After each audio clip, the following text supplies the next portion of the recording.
"Sorry, sir, I can't play ball," said the disabled alien girl, unaware the human mechanic had a plan. The scorching twin suns beat down mercilessly on the rusted metal roof of Ethan Reeves's workshop. Sweat trickled down his weathered brow as he tightened the final bolt on the salvaged navigation system he'd been repairing for 3 days straight. The desert planet of Tarsus 4 wasn't exactly a vacation spot, more like the universe's forgotten junkyard. But for a man running from his past, it was perfect. "Son of a..." Ethan muttered as the wrench slipped, slicing his knuckle. He sucked the blood from his hand and gazed around his cluttered garage. Spare parts from a dozen alien civilizations littered every surface, telling the story of his exile better than words ever could.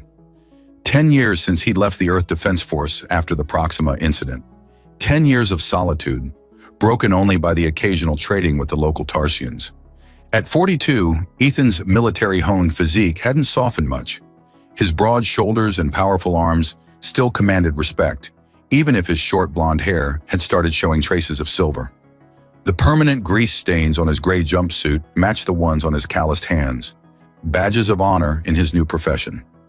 He wiped his brow with a rag that was marginally cleaner than his hands and stepped outside for some air.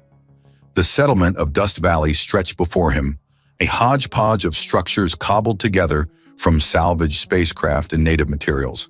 The locals, humanoid with their distinctive blue-tinted skin, went about their business, largely ignoring the human outsider they'd grown accustomed to over the years. That's when he noticed her. A small figure stood across the street, partially hidden behind a vendor stall. A young Tarsian girl, perhaps 14 by their standards, watching him with unmistakable curiosity. Unlike most Tarsians who avoided the strange human, she seemed fascinated. Her silvery white hair cascaded over slender shoulders, contrasting with her soft turquoise skin. But what caught Ethan's attention was the crude metal crutch supporting her right side, where a leg should have been. Their eyes met, his gray-green connecting with her piercing blue, and for a moment, neither moved. Then Ethan did something he hadn't done in a long time. He smiled. "You can come closer if you want," he called out, his voice rough from disuse. "I don't bite." The girl hesitated, clutching her crutch tighter. After a moment's deliberation, she hobbled forward, each step a careful calculation. "You're the human," she said in accented standard, her voice melodic despite its softness. "The one who fixes things." Ethan nodded. "That's me, Ethan Reeves, mechanic extraordinaire." He gave a mock bow. "And you are?" "Neri," she replied, her large eyes taking in the workshop behind him. "Neri Kaleem." "Well, Neri Kaleem, would you like to see what I'm working on?" He gestured toward his garage, surprising himself with the invitation. He hadn't voluntarily engaged with anyone in months. She nodded eagerly, following him inside with uneven steps. Her eyes widened at the organized chaos of his workshop. "What's this?" she asked, pointing to a partially disassembled engine. "Propulsion system from a Centaurian freighter," Ethan explained, warming to her genuine interest. "And this," he continued, moving to a workbench, "is a neural interface for Andorian mining equipment." For the next hour, Ethan found himself explaining his work to the most attentive audience he'd had in years. Neri absorbed everything, asking surprisingly insightful questions that revealed an innate understanding of mechanical principles. As she explored the workshop, her crutch knocked against a storage bin, dislodging a colorful sphere that rolled across the floor. Ethan caught it before it disappeared under a workbench. "What's that?" Neri asked, eyes fixed on the red and white ball in his hands. "This?" Ethan tossed it lightly. "It's a soccer ball, a game we play on Earth." "How do you play it?" Ethan explained the basics, demonstrating by bouncing the ball on his knee. "It's all about footwork, coordination, teamwork." He stopped when he noticed her expression fall. She looked at her crutch, then back at the ball. "I'm sorry, sir," she said quietly, "but I can't play ball. I only have one leg." Something stirred in Ethan's chest, an emotion he thought had died years ago. He looked at her leg, then at the components scattered around his workshop. His mind began calculating, designing. "Here," he said, pressing the ball into her hands. "It's yours." "But I can't—" "Not yet," Ethan interrupted with a wink. "But someday." As Neri left his workshop that day, clutching the soccer ball to her chest, Ethan was already sketching designs on a dirty notepad. For the first time in 10 years, he had a purpose beyond mere survival. What the young Tarsian girl didn't know was that the human mechanic already had a plan. The following morning, Ethan woke with a renewed sense of purpose. He'd spent half the night sketching designs for a prosthetic leg, something that would allow Neri to walk, maybe even run, without the cumbersome crutch. He'd need materials, of course, and permission from her family. The latter might prove more challenging than the former. Tarsians were notoriously private about family matters. In the decade he'd spent on their planet, Ethan had learned to respect their customs, even if he didn't always understand them. Their social structure was complex, clan-based, with elders making decisions for the younger members.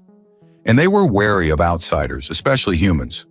After a quick breakfast of reconstituted protein, bland as hell but nutritious, Ethan gathered his tools and headed out. He'd need to find where Neri lived, which meant asking around, something he rarely did. The morning market was bustling with Tarsians trading goods. Their melodic language filled the air, punctuated by the occasional mechanical whir of a service droid. Ethan approached Moren, a fruit vendor who'd been one of his first customers years ago. The Kaleem family? Moren's four-fingered hand stroked his chin ridge thoughtfully. They live on the eastern edge of the settlement, very traditional clan. The father, Bren Kaleem, is a harvester of mineral deposits. His eyes narrowed. Why does the human ask? Their daughter visited my shop yesterday. I might have something that could help her. Moren's expression darkened.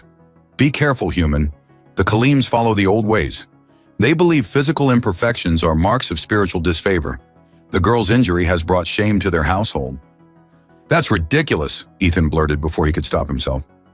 It is their way, Moren replied simply. Not all cultures view disability as you humans do. Ethan thanked him and headed east, his mind processing this new information. On Earth, medical technology had advanced to the point where most physical disabilities could be addressed. The concept of viewing them as spiritual punishment seemed medieval. The Kaleem dwelling was modest but well-maintained, built partially into a natural rock formation for protection against the harsh climate. Ethan approached the entrance and pressed the notification panel, hearing a soft chime inside. A tall, stern-faced Tarsian male appeared, his turquoise skin darker and more weathered than Neri's. His silver hair was pulled back in the traditional style of clan patriarchs. What business does a human have at my dwelling? His standard was perfect but cold. My name is Ethan Reeves. I met your daughter yesterday. You have no business with my daughter, the Tarsian interrupted. She should not have been at your establishment. Sir, I believe I can help her. I'm a mechanic, and I could build her a prosthetic leg that would… Absolutely not. Bren Kaleem's voice rose, his facial ridges darkening with emotion. You would interfere with the will of the ancestors. Her condition is her burden to bear. Before Ethan could respond, a softer voice called from inside. Father, who is it? Neri appeared behind her father, her eyes widening when she saw Ethan. She clutched the soccer ball he'd given her, quickly hiding it behind her back. Go inside, daughter, Bren commanded. But father… Now! Neri hesitated, then met Ethan's eyes briefly before disappearing back into the dwelling. Listen, Ethan tried again, keeping his voice level. Where I come from, we believe in helping people overcome physical challenges. It's not interfering with any divine plan. It's using the gifts of intelligence and technology to improve lives. And that is why your species is viewed with such suspicion across the galaxy, Bren replied. You humans always believe you know better than ancient traditions. You meddle and change without understanding the consequences. The consequence here would be your daughter walking again, Ethan said, frustration edging into his voice. The consequence would be disrupting her spiritual journey in the natural order. Bren's posture stiffened. We do not need human interference. Good day, Mr. Reeves. The door panel slid shut with finality, leaving Ethan standing alone in the harsh sunlight. He stood there for a moment, weighing his options. Pushing further now would only antagonize Bren more, but he wasn't about to give up. As he turned to leave, he noticed a slight movement at one of the side windows. Neri was watching him, her expression a mixture of hope and resignation. She raised her hand in a small wave, the soccer ball visible on a shelf behind her. Ethan nodded to her and walked away, his mind already formulating a new approach. The cultural gap was wider than he'd anticipated, but not insurmountable. If he couldn't convince the father through direct confrontation, perhaps there were other ways. As he walked back toward the center of the settlement, Ethan felt more determined than ever. Somewhere in the clash between human innovation and Tarsian tradition, there had to be a middle ground.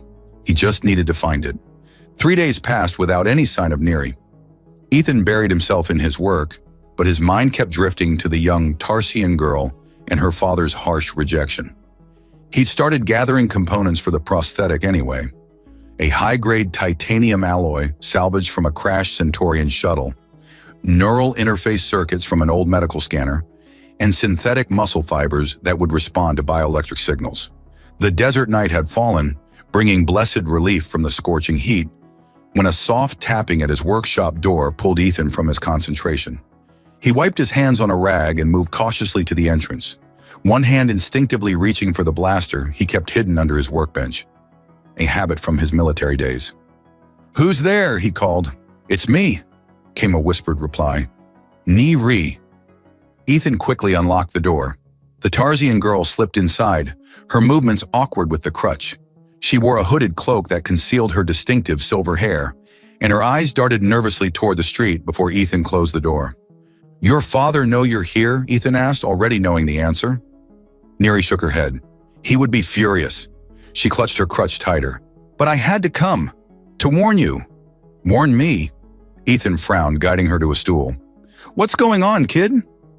"After you left, my father called a clan meeting." Her voice trembled slightly. "The elders were discussing you and other humans. They're afraid." "Afraid of what?"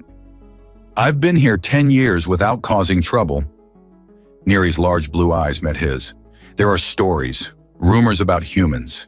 They say you harvest parts from other species." Ethan blinked in disbelief. "Harvest parts? What the hell are you talking about?" "They say humans collect alien body parts for experiments, that you study weaknesses to exploit them." She gestured to her missing leg. "My father thinks you want to study me. That's why you offered to help." "That's complete bullshit," Ethan growled, then softened his tone when he saw Neri flinch. "Sorry, but it's not true. None of it." "I know," she said quietly. "That's why I came. I don't believe the stories." Ethan ran a hand through his short hair, mind racing. Where did these rumors come from? "The Vex traders. They visit our settlement twice a year. They bring news from other systems." "The Vex." Ethan's jaw tightened. A nomadic trading species known for their cunning and manipulation. They'd been spreading anti-human propaganda across the sector for years, undermining Earth's diplomatic efforts. "And your father believes this crap?" Neri nodded solemnly. "Many do. The Vex showed images. Terrible things they claimed humans had done." "Fabrications," Ethan said firmly. "Propaganda. The Vex have been trying to isolate humanity since we expanded beyond our solar system. They don't like competition." He moved to his workbench and picked up the partial framework he'd been constructing, the beginning of Neri's prosthetic leg. "This is what I wanted to make for you. Not to study you or harm you, to help you walk again." He handed her the framework. "Humans build things, Neri. We fix things. That's our nature." She examined the intricate metalwork with wonder. "It's beautiful. It'll be functional too, responsive to your nervous system. You'll be able to feel with it, move naturally." He paused. "Maybe even play ball someday." Neri's eyes glistened. "My father would never allow it." "Because of these rumors?" "Partly, but also because of our traditions. The ancestors' will cannot be questioned." She hesitated. "There's something else. My injury. It wasn't an accident." Ethan's brow furrowed. "What do you mean?" "In our culture, children who show too much curiosity about outsiders are," she struggled for the word, "disciplined. I was caught speaking with a human trader last year. The clan elders ordered my punishment." Ethan felt a cold rage building inside him. "They took your leg as punishment?" "Not the elders, the Vex enforcers. They handle difficult matters for many settlements." Her voice dropped to a whisper. "They said it would remind me of my place." "Jesus," Ethan muttered, struggling to contain his anger. This went beyond cultural differences. This was cruelty disguised as tradition. "The Vex return in 3 days," Neri continued. There will be a gathering. My father plans to speak against you, demand you leave Dust Valley. Ethan's mind was already formulating a plan. The Vex were the real problem. They were manipulating the Tarsians, using fear to maintain control. If he could expose their lies. Neri, I need you to tell me everything you know about these Vex traders. Their ship, their security, their routines. She looked uncertain. Why? Because I'm going to show your people the truth. He placed a gentle hand on her shoulder.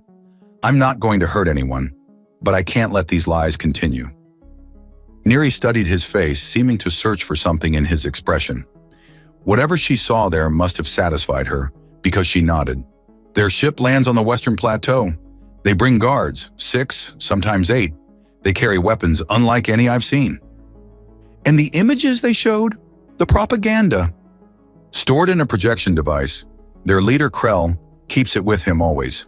Ethan nodded, committing the details to memory. You should go home before you're missed. But Neri, he held her gaze. I promise you this. I'm going to help you walk again, and I'm going to show your people who the real monsters are. As she slipped back into the night, Ethan turned to his workbench with renewed determination. He had 3 days to complete the prosthetic and devise a plan to expose the Vex. It would be risky, but he'd faced worse odds in the Earth Defense Force. For the first time in years, Ethan felt the familiar surge of adrenaline that came with a mission. Humanity's reputation and a young girl's future depended on his success. As dawn broke over Dust Valley, Ethan sat at his encrypted communications terminal, a device he hadn't used in years. Hidden beneath a false panel in his workshop floor, the military-grade equipment represented the life he'd left behind. He'd maintained it meticulously, knowing someday he might need it. Today was that day. The terminal hummed to life, connecting to Earth's secure military network through a series of bounce signals designed to mask his location. After a series of authentication protocols, a gruff face appeared on the screen. Older, more lined than Ethan remembered, but unmistakably Commander Jack Harlow. Well, I'll be damned, Harlow said, his surprise quickly masked by military stoicism. Captain Ethan Reeves, intelligence declared you probably dead 3 years ago. Sorry to disappoint them, Ethan replied with a half smile. 10 years, Reeves, 10 years of silence. Harlow's eyes narrowed. The Proxima incident wasn't your fault. You didn't need to disappear. I needed the distance, Ethan said simply, but that's not why I'm calling. He quickly briefed Harlow on the situation, the Vex propaganda, their manipulation of the Tarsians, and their systematic campaign to turn alien species against humanity. This confirms intelligence we've been gathering, Harlow nodded. The Vex have been stirring up trouble across 17 systems. Their trade monopoly depends on keeping species isolated, especially humans. We're too damn good at commerce for their liking. I need backup, Jack. Nothing flashy, just enough to secure evidence and protect the locals if things go sideways. Harlow stroked his salt and pepper beard. You're in luck. We have a stealth corvette running reconnaissance in your sector. Commander Diana Chase. Remember her? Ethan's eyebrows rose. Chase? The demolitions expert from Titan Base? The very same. She's a full commander now, leading our counterintelligence efforts against the Vex. I'll redirect her to your coordinates. Harlow leaned closer to the screen. But Reeves, this is off the books. Officially, you're still a ghost. Understood. Just need enough firepower to make the Vex think twice. Chase will arrive in approximately 48 hours. That should give you time to prepare. Harlow paused. Good to see you're still fighting the good fight, Captain. Not a captain anymore, Jack. Once EDF, always EDF, son. The commander's expression softened momentarily. Harlow out. The screen went dark, and Ethan exhaled slowly. He hadn't expected the wave of emotion that came with reconnecting to his past. For 10 years, he'd been just a mechanic. No responsibilities beyond fixing broken machinery. Now he was a soldier again, with all that entailed. He resealed the hidden compartment and returned to his workbench, where Neri's prosthetic leg was taking shape. The intricate neural interface would connect directly to her nervous system, translating her brain's signals into fluid movement. It was his finest work, elegant, responsive, and powerful. As he worked through the morning, his mind kept returning to the young Tarsian girl, Her courage in defying her culture's restrictions to warn him had touched something inside Ethan that he thought had died at Proxima Centauri. A willingness to trust, to care. By midday, he heard the now familiar tap at his workshop door. Neri slipped inside, her movements more confident than before. "You came back," Ethan said, setting down his tools. "I brought food," she replied, placing a small package on the workbench. "You forget to eat when you work." Ethan smiled, surprised she'd noticed such a detail. "Thanks, kid." Is it finished?" Her eyes darted to the prosthetic. "Almost. Come here." Neri approached cautiously, her gaze fixed on the gleaming limb. Ethan guided her to sit on a stool and carefully measured the dimensions of her remaining leg. "I need to make final adjustments," he explained. "The neural interface has to be calibrated precisely to your nervous system." "Will it hurt?" she asked, her voice small. "There'll be some discomfort during the initial connection," Ethan admitted, "but after that, it should feel natural, like it's part of you." Neri nodded, her expression resolute. "I'm not afraid of pain." "I know you're not." Ethan's voice softened. "You're one of the bravest people I've met, and I served with some pretty courageous soldiers." Her head tilted curiously. "You were a warrior?" "Earth Defense Force, Captain, Special Operations." He rarely spoke of his military past, but something about Neri's direct gaze made evasion seem pointless. "I specialized in mechanical systems and intelligence gathering." "Is that why you're so good at building things?" Ethan nodded. "Part of it. The rest is just practice and stubbornness." As he worked on the final calibrations, Neri watched intently, asking questions about each component. Her intelligence and curiosity reminded Ethan why he'd been drawn to help her in the first place. "I've contacted some colleagues," he said carefully. "They'll be here tomorrow to help us deal with the Vex." Neri's eyes widened. "More humans? Here?" "Just a small team. Specialists." He attached a neural conductor to the prosthetic's interface. "We're going to expose the Vex propaganda and show your people the truth." "And how will we do that?" she asked. Ethan smiled.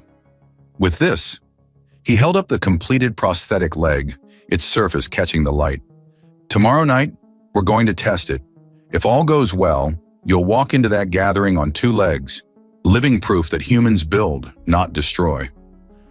Neri stared at the prosthetic, wonder and apprehension mingling in her expression. "My father will be furious." "Probably," Ethan agreed, "but sometimes you have to break tradition to move forward. Humans learned that lesson centuries ago." He carefully set the prosthetic in a charging station. "Come back tomorrow at sunset. We'll do the procedure then. Commander Chase should have arrived by then with medical supplies to make it easier." Neri stood, balancing on her crutch. "What if it doesn't work?" "It'll work," Ethan said with the confidence that had once led soldiers into battle. "I promise." After she left, Ethan returned to his communications terminal and sent encrypted coordinates to Chase's Corvette. Then he began preparing his workshop for the procedure, clearing space and sterilizing surfaces. As he worked, a plan took shape in his mind. The Vex had manipulated fear and tradition to turn the Tarsians against humanity. Tomorrow he would show them the power of human ingenuity and compassion, one step at a time. The next day brought an unexpected complication. Ethan was calibrating a neural sensor when his security system pinged, a silent alert indicating unusual electromagnetic activity nearby. He activated the scanner hidden in his workshop's exterior wall and frowned at the results. "Surveillance tech," he muttered, "military grade." The scanner had detected 3 devices within 50 meters of his workshop, one on the power conduit across the street, another beneath the vendor stall at the corner, and a third on his own roof. The technology was unmistakably Vex, compact, sophisticated, and nearly undetectable to standard scanners. Ethan carefully maintained his normal routine, moving about the workshop as if unaware of the surveillance. Inside, his mind raced. The Vex weren't due for another day, according to Neri. Their early surveillance suggested they knew something was happening. When he was certain he was in a blind spot between cameras, Ethan activated his emergency beacon, a coded pulse that would alert Commander Chase to the changed situation without revealing their communication. By midday, a response came through his hidden terminal. "Accelerating arrival. ETA 6 hours. Maintain cover. Chase." 6 hours. That would put Chase's arrival just after sunset. the same time Neri was scheduled to return for the procedure. Ethan would have to work fast. He spent the afternoon making final adjustments to the prosthetic while devising countermeasures for the surveillance. Using a series of electromagnetic pulse generators disguised as repair tools, he created a system that would temporarily disable the devices when activated. As the suns began to set, casting long shadows across Dust Valley, Ethan sensed movement outside his workshop. His hand moved to the blaster hidden beneath his workbench, but relaxed when he recognized Neri's distinctive knock. He opened the door just enough for her to slip inside, then quickly closed it. "We have a problem," he said quietly, guiding her away from the windows. "The Vex have arrived early. They've placed surveillance devices around my workshop." Neri's eyes widened. "How?" "The gathering isn't until tomorrow. They must have informants in the settlement." Ethan moved to the prosthetic, now gleaming on his workbench. "We need to move quickly. My colleagues will be here soon, but we need to complete the procedure before then." Neri stared at the prosthetic, a mixture of fear and determination in her eyes. "I'm ready." Ethan nodded and helped her onto the prepared medical table. He administered a local anesthetic to the nerve endings at her amputation site, a medical compound he'd synthesized from Earth supplies. "This will numb the area while we make the connection," he explained. "The neural interface needs to bond with your nervous system. It'll feel strange at first, like pins and needles, then a warm sensation as your brain recognizes the new pathways." Neri nodded, her jaw set with determination. "How long will it take?" "The initial connection? About 20 minutes. Learning to use it properly? That depends on you." Ethan began the delicate process of attaching the interface. Most humans take days or weeks to master a prosthetic this advanced, but you're not human. "Is that good or bad?" she asked, wincing slightly as he worked. Ethan smiled. "Just different. Your nervous system is more adaptable than ours in some ways. You might surprise us both." As he worked, connecting neural pathways and calibrating response times, Ethan kept one eye on his security monitor. No movement outside yet, but he could feel the pressure of time bearing down on them. "Almost done," he said, making a final adjustment. "Now comes the hard part. I'm going to activate the interface. You'll feel a surge as your nervous system connects. Try to stay relaxed." Neri took a deep breath and nodded. Ethan pressed the activation sequence, and the prosthetic hummed to life, its internal components glowing with a soft blue light that matched Neri's skin tone. Her back arched and she gasped, fingers gripping the edge of the table. For a terrifying moment, Ethan thought something had gone wrong. Then her expression changed from pain to wonder. "I can feel it," she whispered. It's like it's always been there." Ethan helped her sit up, supporting her shoulders. "Take it slow. Your brain is creating new neural maps." Neri stared down at the prosthetic, now seamlessly attached where her missing leg had been. The design mimicked Tarsian anatomy perfectly, from the slightly elongated foot to the distinctive joint structure. Only the metallic sheen and subtle blue glow revealed its artificial nature. "Try to move your toes," Ethan instructed. Neri concentrated, and the prosthetic's toes wiggled in response. Her face lit up with joy. "Now bend the knee." The joint moved smoothly, responding to her mental commands as if it were flesh and blood. "Ready to try standing?" Neri nodded eagerly. Ethan supported her as she slid off the table, putting weight on both legs for the first time in over a year. She wobbled slightly, then found her balance. "How does it feel?" he asked. "Strong," she replied, wonder in her voice. "Stronger than before." "The alloy is lightweight but more durable than bone. You could kick through a bulkhead with that thing if you needed to." Neri took a tentative step, then another. Each movement became more confident as her brain adapted to the new limb. Within minutes, she was walking around the workshop, with only occasional steadying touches to nearby surfaces. "This is incredible," she said, tears glistening in her eyes. "I never thought—" A sharp beeping from Ethan's security system interrupted her. He moved quickly to the monitor and cursed under his breath. "Vex transport," he said, pointing to the image of a sleek, predatory-looking ship descending toward the western plateau. "And they're not alone. Those are combat vessels." Neri moved to his side, her new leg allowing her to cross the room in seconds. "They're not supposed to bring warriors, just traders and guards." "They know something's happening." Ethan checked his chronometer. "Chase should be here in less than an hour. but the Vex will reach the settlement before then. He made a quick decision, moving to a hidden compartment and extracting his old EDF combat suit, matte black with reinforced joints and multiple equipment attachments. "Change of plans," he said, stripping off his work clothes without ceremony and pulling on the combat gear. "We need to buy time." Neri watched him transform from mechanic to soldier, her expression a mixture of awe and apprehension. "What are you going to do?" Ethan checked his blaster, then strapped additional weapons to his thigh and back. "First, I'm going to disable their surveillance. Then we're going to show your people exactly what the Vex have been doing." He paused, looking at her standing tall on two legs. "How fast do you think you can learn to run?" Neri's eyes narrowed with determination. "Try to keep up, human." Ethan grinned. Maybe humanity had more in common with the Tarsians than either species realized. Both could adapt, overcome, and face impossible odds with courage. "Let's move," he said, activating the EMP devices that would blind the Vex surveillance. "Time to play ball." The desert night was alive with tension as Ethan and Neri slipped through the shadows of Dust Valley. Her new prosthetic performed flawlessly, each step confident and silent as they made their way toward the settlement center where the Vex ships had landed. "You're a natural," Ethan whispered, impressed by how quickly she'd adapted to the prosthetic. "It feels like it's always been part of me," Neri replied, executing a perfect pivot around a corner. "Like it was waiting for me." They paused at the edge of the main square, where a crowd had already gathered. 3 Vex vessels dominated the landing area, the central trade ship flanked by 2 sleeker combat craft. The Vex themselves stood out among the Tarsians, taller with iridescent scaled skin and elongated limbs that ended in 4-fingered hands.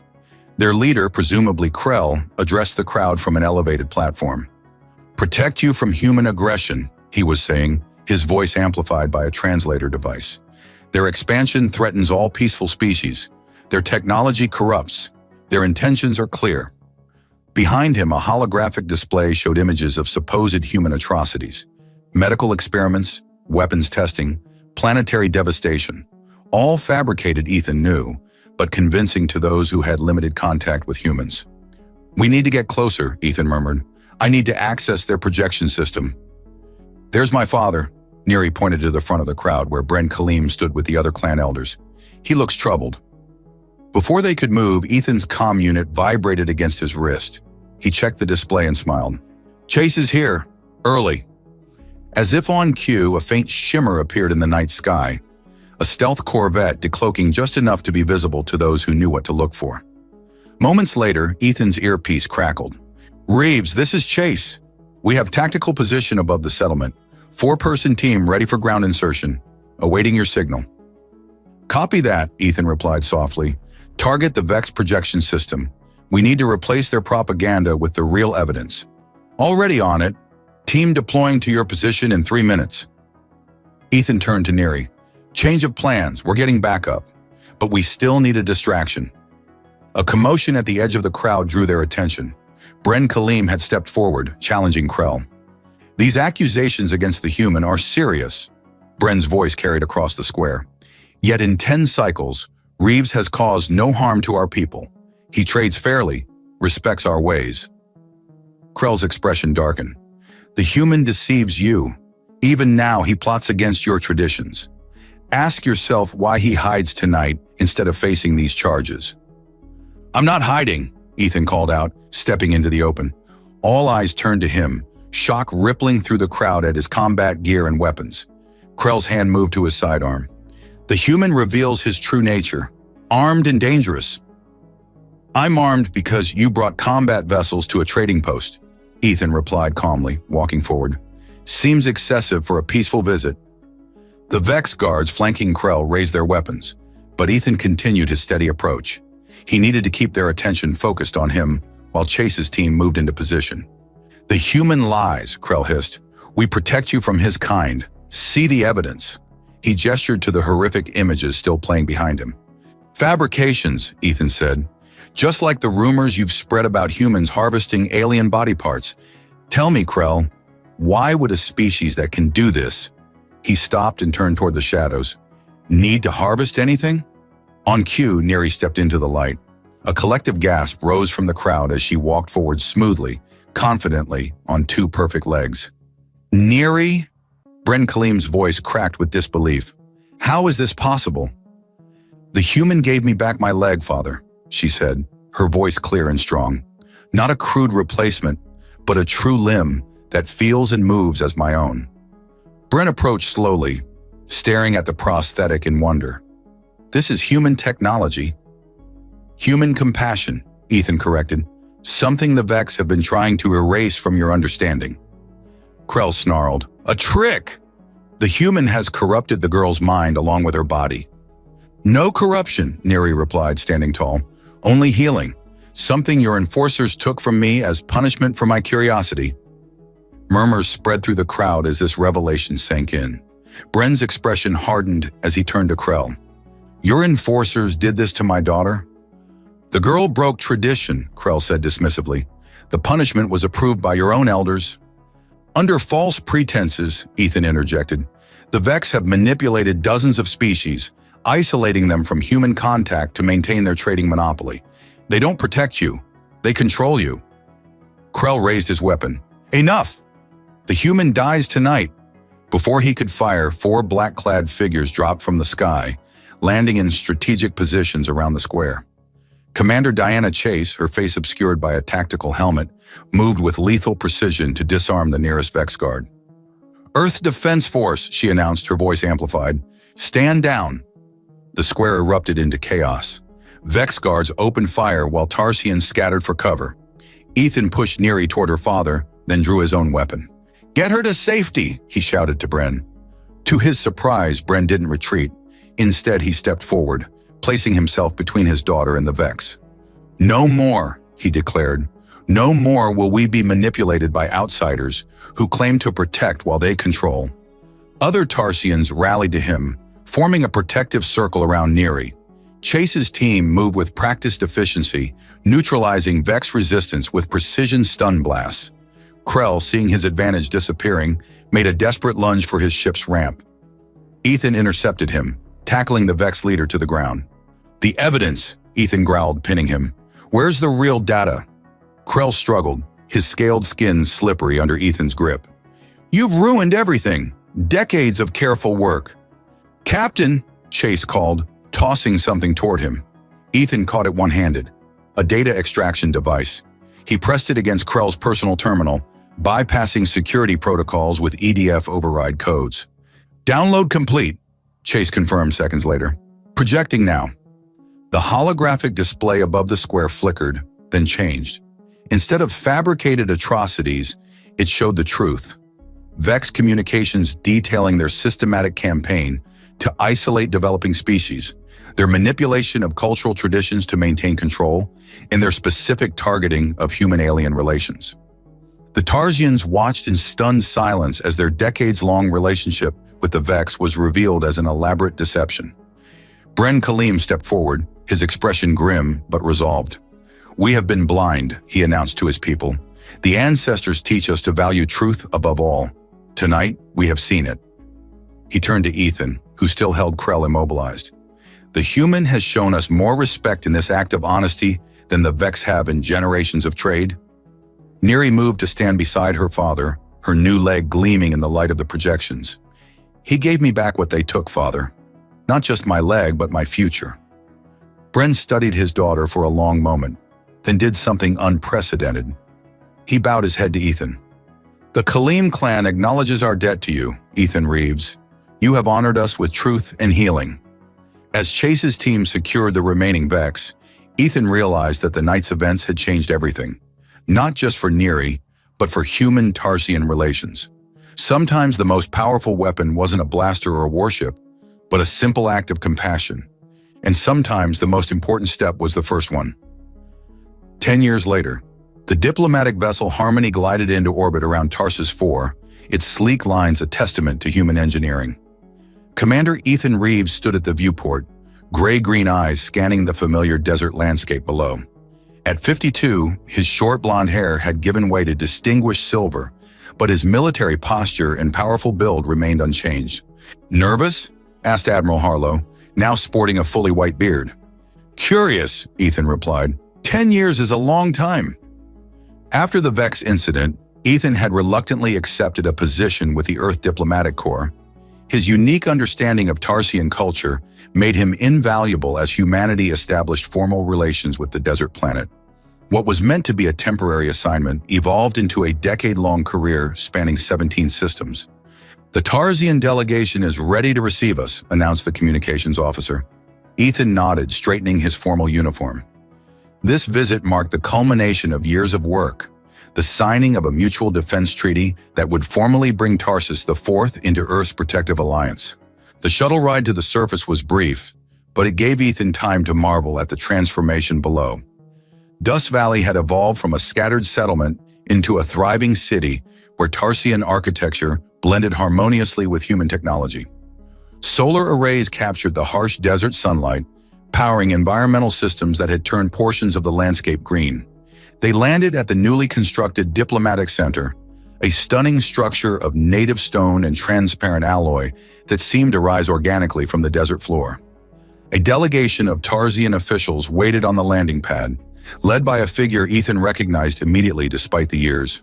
Bren Kaleem had aged gracefully, his once dark turquoise skin now paler, his silver hair longer in the style of respected elders. He stepped forward and, to Ethan's surprise, extended his hand in the human greeting they'd established years ago. "Commander Reeves," Bren said warmly, "the Kaleem clan welcomes your return." "Elder Kaleem," Ethan replied, clasping the four-fingered hand. "It's good to see Dust Valley thriving." "Much has changed," Bren acknowledged, "thanks in no small part to your intervention a decade ago. The Council awaits your delegation in the Great Hall." As they walked through the Diplomatic Center, Ethan noted the integration of human and Tarsian design elements. Practical human technology softened by the flowing aesthetic of Tarsian art. Children of both species played together in a courtyard, their laughter a universal language. The Great Hall was impressive, a vast chamber with a transparent dome that revealed the twin suns above. The Tarsian council members sat in a semicircle, their formal attire glittering with traditional metalwork. At the center, in the position of council leader, sat a figure that made Ethan's heart skip a beat. Neri Kaleem had grown from a shy, injured girl into a commanding presence. Her silver white hair was elegantly styled, framing a face that had matured into striking beauty. Her turquoise skin seemed to glow with health and confidence. She wore the formal robes of her position, but they couldn't hide her athletic build, the legacy of years spent making full use of the mobility he'd given her.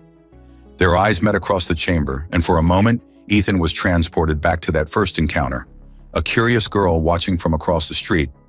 Her piercing blue eyes still held that same intelligence, but now tempered with wisdom and authority. The formal proceedings passed in a blur of speeches and ceremonial gestures. Ethan performed his diplomatic duties flawlessly, but his awareness remained fixed on Neri, the way she commanded the room, the respect evident in how others deferred to her judgment, the subtle glances she occasionally directed his way. When the treaty was signed and the formal reception began, Ethan finally had his opportunity. Neri approached him, moving with a grace that showed no hint of her prosthetic leg. "Commander Reeves," she said, her melodic voice deeper than he remembered. "Or should I call you Ambassador now?" "Ethan is fine," he replied, smiling. "Council Leader Kaleem." "Neri," she corrected, returning his smile. "Some things shouldn't change with titles." They moved to a quieter corner of the reception, away from the mingling diplomats. "Your father mentioned you were leading the council, but he didn't say you'd transformed the entire settlement," Ethan said, gesturing to the view of the city through the windows. "I had a good foundation to build on," she replied. "A lesson about innovation, respecting tradition." Her eyes held his, about healing old wounds. "The prosthetic, it's still working well?" he asked. In answer, she lifted the hem of her formal robe just enough to reveal the gleaming limb, now adorned with intricate Tarsian patterns etched into its surface. "I've made some aesthetic modifications, but the core technology remains perfect." "And the ball?" he asked, remembering the soccer ball he'd given her all those years ago. Neri laughed, the sound sending an unexpected warmth through him. "Come with me. There's something you should see." She led him through a series of corridors to an open field behind the Diplomatic Center. There, dozens of Tarsian children were engaged in a familiar game. Soccer, adapted slightly for Tarsian physiology, but unmistakable in its fundamentals. You started this? Ethan asked, watching a young Tarsian girl execute a perfect kick. The first human Tarsian cultural exchange program, Neri confirmed. It seemed fitting. As they watched the children play, Neri's hand found his, a bold gesture by Tarsian standards. I kept that ball, she said softly, even after you left. It reminded me that limitations can be overcome. The diplomatic reception continued without them as they walked the grounds, 10 years of separate lives condensing into hours of conversation. Neri described her rise to leadership, her efforts to balance Tarsian traditions with progress. Ethan shared stories of his diplomatic missions, the worlds he'd seen, the alliances he'd helped forge. As twin moons rose over the desert, they found themselves in a private garden, the night air cool against their skin. I never thanked you properly, Neri said, standing close enough that Ethan could feel the warmth radiating from her. For giving me more than just a leg. You gave me a future. You built that future yourself, Ethan replied. I just provided a tool. Perhaps, she conceded, but some tools change everything. Their first kiss was tentative, a bridge between species, cultures, worlds. Their second was not. Later, in the privacy of Neri's quarters, they discovered that despite their physiological differences, some forms of connection transcended biology. Their coming together was both alien and familiar, strange and perfect, a dance of discovery and desire that left them both breathless with wonder. In the quiet aftermath, as they lay entwined, Neri traced the old scars on Ethan's chest, badges from his military days. Stay, she whispered, not just for the treaty, for this. The Corps expects me back, he began, but found he couldn't imagine leaving again. Tarsus needs a permanent human ambassador, she countered, someone who understands our ways, who's already proven his commitment to our people. 3 months later, their union was formalized in a ceremony that blended human and Tarsian traditions. 6 months after that, they faced their greatest challenge and joy, the discovery that despite all scientific predictions to the contrary, Neri was carrying their child, the first human Tarsian hybrid in recorded history. The medical experts were baffled, but Ethan wasn't. If humanity had proven anything across the stars, it was that the impossible merely required persistence, ingenuity, and heart. On the day Neri felt their child kick for the first time, she found Ethan in his workshop, a larger, more sophisticated version of the cluttered garage where they'd first met. He was tinkering with a tiny prosthetic limb, perfectly scaled for an infant. What's that for? She asked, though she already knew. Ethan looked up, his eyes crinkling with the smile that still made her heart race. Just in case, he said. I like to be prepared. Neri laughed and tossed him a small ball, the same one he'd given her all those years ago, now worn with age and use. Our child will need to learn how to play, she said, placing his hand on her rounded belly. From both of us. As their child moved beneath his palm, Ethan reflected on the journey that had brought them here. From a wounded girl who couldn't play ball to the leader who transformed her world. From a solitary mechanic hiding from his past to a man who'd helped shape the future. Sometimes the most important repairs weren't to machines, but to hearts. And sometimes the most meaningful plans were the ones you never knew you were making.